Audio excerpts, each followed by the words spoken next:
Hi, you're listening to The Winged Hyena.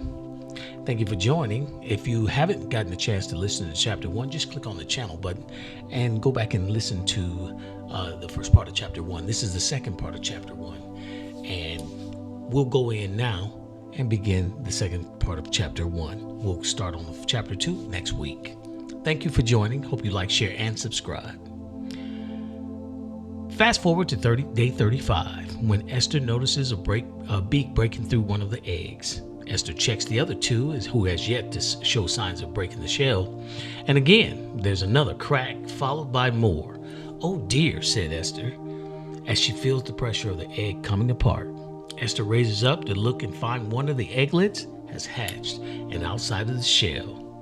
Unable to contain her excitement, she hugs the little eagle and decides instantly that she will be naming the first hatch. "Stacy will be the name of this one," Esther proclaimed.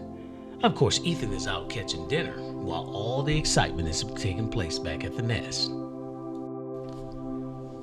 Ethan makes it home, where he finds Esther holding on to the family's new addition. Esther introduces Stacy to Ethan. He sighs as he makes his way over to hug Esther, then looked at Stacy, right next to Mom, with her beak wide open. He turns to Esther and asks, "Are you hungry?" To which Esther replied, "Starving."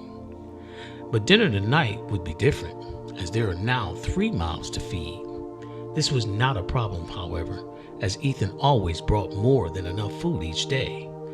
The couple normally would fast for about 2 to 3 days, but Ethan was a supreme hunter and could get food at will, so he did anything for his beloved.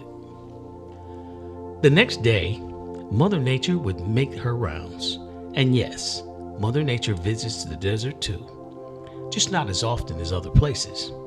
And while you don't often see Mother Nature in these parts, she does check in from time to time, floating over the land like moving water, her winds preceding her, as she stalks the land like a thief in the night, looking from left to right as not to miss anything, blowing everything about. First came the pouring rain, then the unsustainable winds, and finally the floods. It was a tumultuous 24 hours, but she's been there before, and Esther and Ethan know how she rolls. The 3 of them bunkered in as not to allow their nest to be uprooted. While the winds howled, the trees swayed back and forth, because Mother Nature has something else up her sleeve for this trip. And on this occasion, the morning will bring to light the real reason for Mother Nature's visit. It's been a long night, and Mother Nature appears to be pleased with her efforts. The wind began to soften as the howl of the winds fade. The clouds separate as if to be pulled apart like curtains. Then the morning sun begins to shine through like a knife being forced through butter, filling the desert with bright light as if to check for survivors from Mother Nature's audit. There was once a silence about the desert during the storm, but now that is being replaced by the faint sounds of life coming back to form.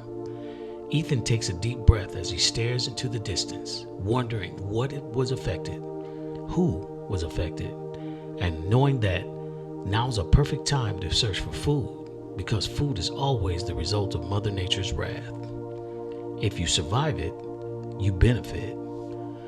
Understanding these terms, Ethan checks to see if Esther's okay before suggesting he take advantage of today's circumstances by heading out to hunt for food. Esther, never the one to worry, encourages her beloved as she sits stationary on the remaining 2 eggs with Stacy snuggled by her side. The calm after a long night brings a need for rest to Esther as she begins to relax, feeling the nudge of a short nap sneaking up on her. This will be a good time to rest before Ethan returns with today's dinner. It's been a rough 24 hours with very little sleep, but this wouldn't be possible just yet. A sudden beak appears from yet another egg. Esther can feel the pressure, the all too familiar pressure from another eaglet forcing the shell to open. It's time for their grand entrance. Feeling the intense pressure, Esther knows instinctively it's about that time, and she responds by raising her body to allow yet another egg to submerge. Oh, it's a... Hold on a minute, Esther thinks. Where's the other egg? This is only one.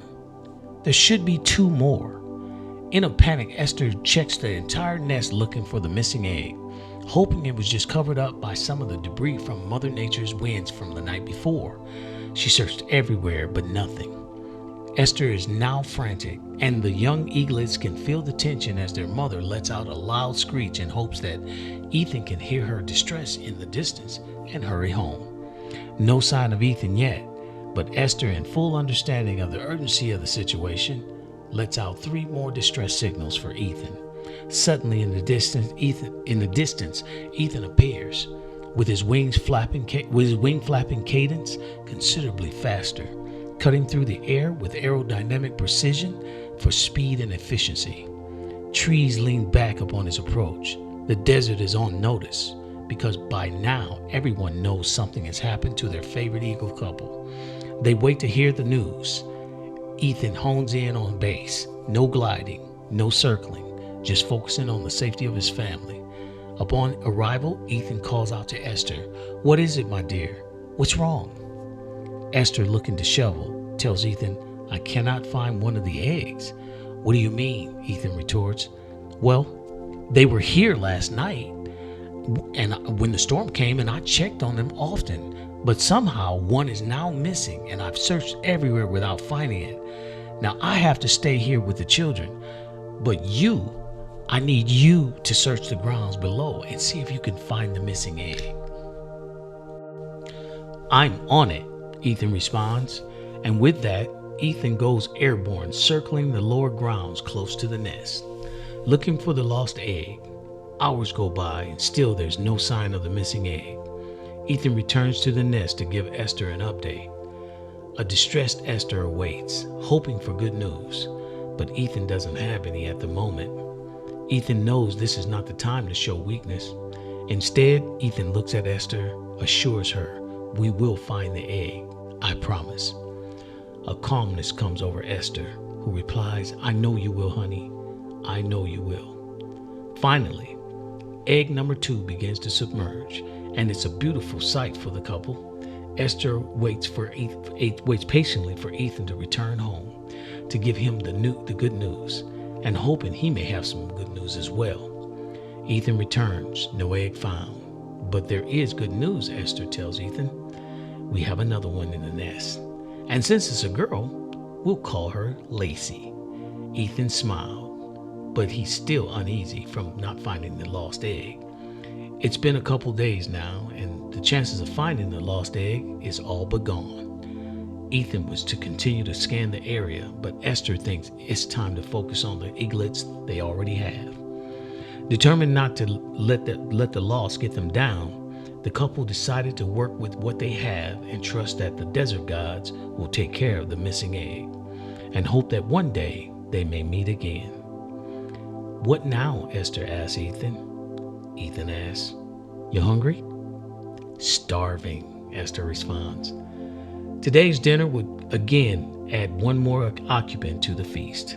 The younglings are now ready to fly as spring has sprung in the desert, if that's such a thing. The sun grazes the horizon, bringing with it a level of energy that would make anyone feel they could fly. The eagle family, determined not to worry about the lost egg, continue to nurture Stacy and Lacey as nature would suggest. This will conclude Chapter 1, and if you're still rocking with me, I thank you so much, and I hope you like what you're listening to so far. Like every great story, the beginning is the setup, and the rest of the story promises to touch every emotion you may have, and even some you don't. Next week, we'll begin Chapter 2, and I look forward to continue reading the Winged Hyena story while you relax and enjoy, because this is Chapter 1 of the Winged Hyena. I'm Blake77, and this is Story Time.